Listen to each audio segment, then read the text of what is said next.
Ok, donc nous entamons la quatrième leçon et la dernière. Et nous allons nous concentrer sur le menu activité. Donc je clique sur le menu activité.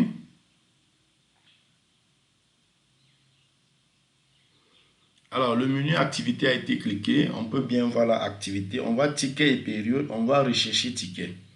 Alors vous pouvez rechercher un ticket en cliquant ici rechercher ticket et vous mettez le numéro d'un ticket. Donc vous mettez le numéro d'un ticket. On va mettre ce numéro et on va voir si ce ticket existe. Donc on va valider la recherche.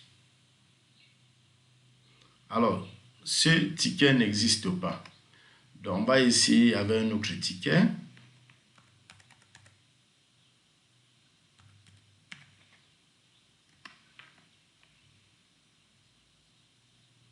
Alors là, ce ticket existe, vous voyez.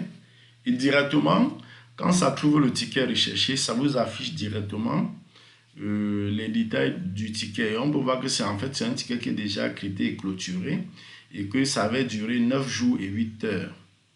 Vous voyez, avec toutes les informations. D'ailleurs, je peux cliquer un peu sur message ticket pour voir quels sont les messages qui avaient été envoyés au client. Voilà. On voit bien qu'il y a eu des messages qui ont été envoyés au client. Voilà. C'est écrit la réponse au client, vous voyez. Et on a le département informatique et l'employé qui a écrit au client. Voilà. Si je clique le bordereau, par exemple, le bordereau me fait voir en réalité toutes les informations sur le suivi de ces tickets. On voit que ça a été traité par le département informatique du 4 novembre à 9h49 au 13 novembre à 16h34. Donc ça avait pris 9 jours, 7 heures. Et l'employé qui avait travaillé sur ce dossier, qui appartient à ce service, voilà son nom. Et voilà la durée qu'il a mis pour traiter cette plainte ou ticket. Donc voilà présenté comme ça de manière très simple une recherche que nous avons fait pour trouver un ticket. Alors là, je suis revenu à rechercher un ticket parce que ce qu'il faut rappeler, c'est que tout à l'heure nous avons cherché, tapons un peu cet autre code, on voit si, voilà, on a trouvé un autre ticket, voilà. Alors, nous pouvons rentrer en arrière, hein, là où on était, en cliquant juste page précédente. Mais en attendant, cliquez un peu le bordereau de celui-ci. Alors, intéressant ici. Ici, on peut remarquer qu'il y a deux services qui ont travaillé sur ce ticket. Le service crédit individuel et le service guichet. Et il y a deux agents, deux employés qui ont travaillé sur ce ticket ou plainte. Donc voilà, ça c'est le bordereau. Si je clique le message, là on a les messages. On voit qu'il y a eu deux messages qui ont été envoyés au client. Voilà. Donc ok, on va donc revenir à la page précédente où nous avons saisi l'ID de ce ticket pour le retrouver. Voilà.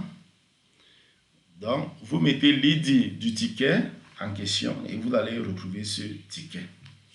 Maintenant, nous allons nous intéresser à la recherche des tickets sur une période. Dans ce cas, nous allons nous concentrer par exemple la période du 1er novembre et on va dire du 1er novembre au 6 novembre. Et nous allons là, ça c'est la période 1er novembre au 6 novembre. Ensuite, nous choisissons l'état du ticket que nous cherchons. Est-ce que nous cherchons les tickets qui ne sont pas traités? Est-ce que nous cherchons les tickets qui ont été traités et clôturés? Est-ce que nous cherchons les tickets qui sont en cours de traitement par un agent? Est-ce que nous cherchons les tickets qui sont en cours de traitement mais qui sont dans les services et qui ne sont pas traités en cet instant-là? Donc on va partir avec le cas traité et clôturé par exemple. Je valide la recherche. Et voilà, ticket assistance traité et clôturé, période du 1er novembre au 6 novembre. Ça, ce sont les tickets qui sont traités et clôturés. Et ici, on peut imprimer le rapport. Il y a deux types de rapports. Il y a le rapport imprimé PDF A et imprimé PDF B. Alors, si je clique imprimer PDF A, par exemple, vous voyez, voilà. Et là, ça a ouvert, voici le rapport qui a été téléchargé. Alors, je peux l'ouvrir là. Et voilà, voilà le rapport qui est présenté. Voilà, avec toutes les informations qu'il faut. Voilà, je vais refermer là. Si je clique le rapport imprimé PDF B, par exemple, ça va me sortir une autre version du même rapport, mais avec plus d'informations. Voilà. C'est un rapport beaucoup plus complet. Voilà ça, rapport B. Et ici, il est présenté sous forme de portrait. On peut voir ici le rapport. Voilà. Et tous les éléments. Voilà. Voilà, donc on a présenté tous les éléments concernant les deux types de rapports A et B que nous pouvons imprimer pour le cas de cette recherche de tickets sur une période définie. Donc je clique page précédente, je peux venir, je fais une autre recherche sur une période allant du 7 au 20 novembre. Et cette fois-ci, je choisis par exemple traitement agent. C'est-à-dire, je veux trouver toutes les plaintes qui sont en cours de traitement par un agent. Je clique là. Et voilà, ça m'affiche ici. Et ensuite, je peux imprimer tous les rapports voilà, qui sont présentés là, quoi.